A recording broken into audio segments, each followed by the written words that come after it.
Le rapport du Conseil des maisons de vente a été publié cette semaine. Conseil des maisons de vente qui est l'autorité de régulation des ventes aux enchères publiques.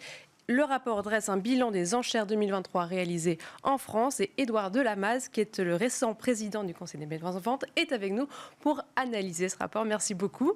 Merci. Alors, dans le monde des enchères, voilà, le marché de l'art, les ventes aux enchères en France en 2023, on remarque qu'en fait, ce qui tire toutes les enchères en France, c'est le secteur véhicules d'occasion et matériel industriel. 53% des montants adjugés.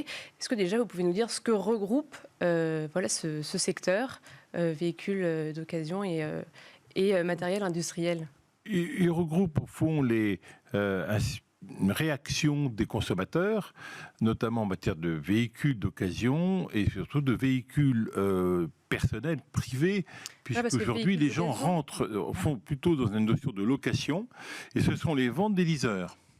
Principalement, c'est-à-dire que les leasers achètent des voitures neuves qu'ils revendent ensuite assez rapidement pour répondre à la fois à la sécurité, à la loi et aux différentes normes.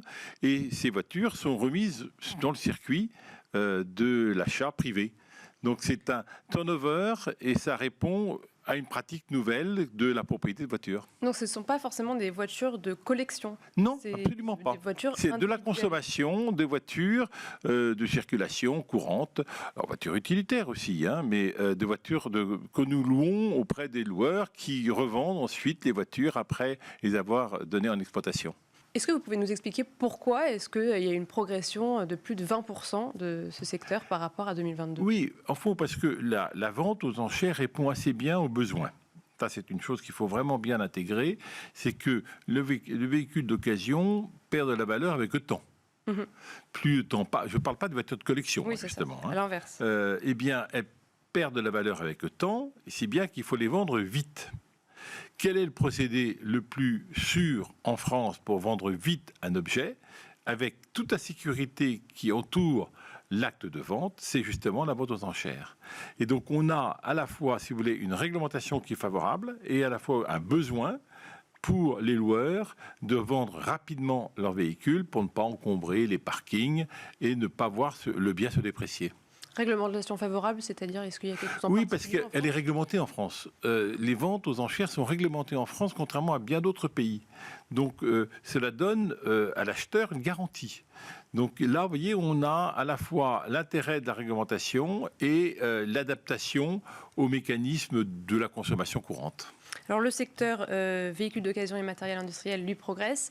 Le secteur art et objets de collection, lui, régresse d'environ 9%. Pas vraiment. Par rapport à l'année dernière. Mais justement, est-ce que... il n'y a pas en fait de lien de cause à effet entre ces deux secteurs parce Non, l'un ne remplace pas l'autre. Je pense que l'un ne remplace pas l'autre. On ne peut pas conclure. Moi, je ne conclus pas du tout à régression ou à même à déficit. Non, il y a 2-3 phénomènes qu'il faut prendre en compte. Tout d'abord, il y a eu la période post-Covid, où il y a beaucoup de collections, de grandes collections, étaient en attente de pouvoir être vendu. Donc il fallait, en raison de tout ce que vous savez en termes de confinement, donc ces collections sont sorties en 2022, donc des résultats exceptionnels en 2022. Bon, c'est à la fois bien, parce que, encore une fois, le système de la vente a joué pleinement son jeu, et des grandes ventes ont eu lieu avec des prix remarquables et des collections très importantes.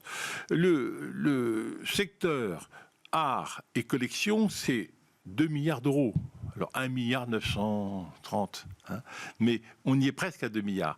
Et au fond, depuis quelques années, on est sur ce chiffre de 2 milliards. C'est pour ça que je ne veux pas entendre de régression, parce que si on était... Vous parlez de faussement négatif dans le rapport. Exactement. Oui, c'est faussement négatif, parce qu'au fond, vous savez, ça tient à peu de choses. Quand vous avez des collections qui font plus de 40 millions d'euros, bien que vous ayez une différence dans le chiffre de 100 ou 200 millions, malheureusement, on parle de chiffres énormes. Je comprends bien que pour tous les spectateurs, c'est pas évident d'entendre ces chiffres. Mais quand vous avez des grandes collections qui sont mises en vente à une année et pas sur l'autre, ça modifie les chiffres. Donc, non, il se porte bien, le secteur des ventes aux enchères se porte bien.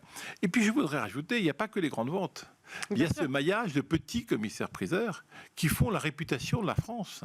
C'est très important de les voir partout. Oui, on voit avec le rapport que c'est bien réparti en France. Très important. Il y a quand même une majorité en Ile-de-France, mais que ça se développe sur ça se répartit très bien à travers tout le territoire. Et ce sont les petits commissaires-priseurs qui donnent justement la confiance du consommateur, qui va aller aussi bien dans la ville de région, en région ou ailleurs, ville de province, ou à Paris, ou même sur le net.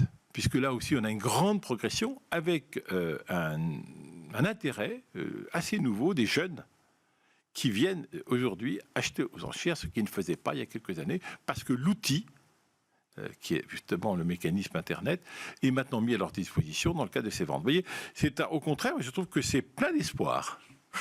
Est-ce qu'il y a un département artistique plus stable justement dans la collection ? On pourrait dire que l'art contemporain est un tout petit peu tassé. Bon, vous savez, ça va dépendre encore une fois et ça, je l'entends dans les salles des ventes, des petites salles des ventes où on voit un peu de tassement sur les. Bon, mais c'est très sensible et très peu caractérisé. Je crois qu'il ne faut pas conclure trop vite. D'abord, on n'a pas de recul. Le post-Covid, c'est 2022. On analyse là actuellement en 2023. On n'a pas de recul, il faut être bien clair. Non, je trouve que le marché des ventes se porte bien. On peut être optimiste. Il faut surveiller, bien sûr. Vous avez pour l'art et les antiquités plus d'1 milliard d'euros. Bon. Le tout faisant plus de 5 milliards d'euros. Vous vous rendez compte, le secteur des ventes aux enchères, c'est-à-dire l'activité du marteau. L'activité du marteau, c'est en France, c'est plus de 5 milliards d'euros. C'est énorme. Et je ne compte pas les ventes faites de manière caritative pour les associations. On est vraiment sur un vrai marché important en France, qui est un marché protégé, régulé, avec des professionnels sur toute la France. Et pour terminer cette interview, alors vous êtes président depuis quelques mois du Conseil des maisons de vente. Est-ce que vous avez des chantiers privilégiés pour votre mandat ? Alors, les chantiers, ils répondent au texte nouveau, puisqu'il y a une nouvelle loi qui m'a donné 2 rôles. Un rôle de régulateur, vous l'avez dit, oui. Pour que justement le tiers de confiance qui est le commissaire-priseur entre l'acheteur et le vendeur, son activité soit régulée. C'est-à-dire qu'on ne fasse pas n'importe quoi, n'importe comment, tout le monde est bien d'accord. Donc un travail de quotidien en fait. Voilà, un travail de quotidien. Et puis le deuxième, c'est que je suis également le promoteur de l'activité. Et ça, je le fais en accord, en partenariat avec les commissaires-priseurs eux-mêmes. Et ça, c'est une grande nouveauté. Donc c'est eux qui, avec moi, dans le cadre d'une délibération permanente, nous choisissons les thèmes sur lesquels nous allons intervenir. Oh, il y en a un qui a déjà fait l'objet de délibération, qui est important, qui est celui de l'inventaire.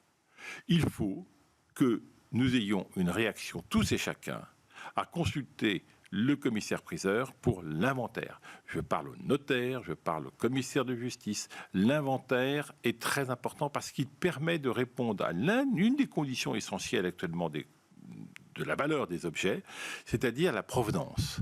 Quand vous avez un inventaire, le commissaire-priseur vous donne la recherche, d'ailleurs les certificats le prouvent, il le donne obligatoirement, mais il y a une notion, si vous voulez, de connaissance du bien, savoir si ce bien a fait l'objet d'un classement interdit ou bien s'il a eu une origine suspecte.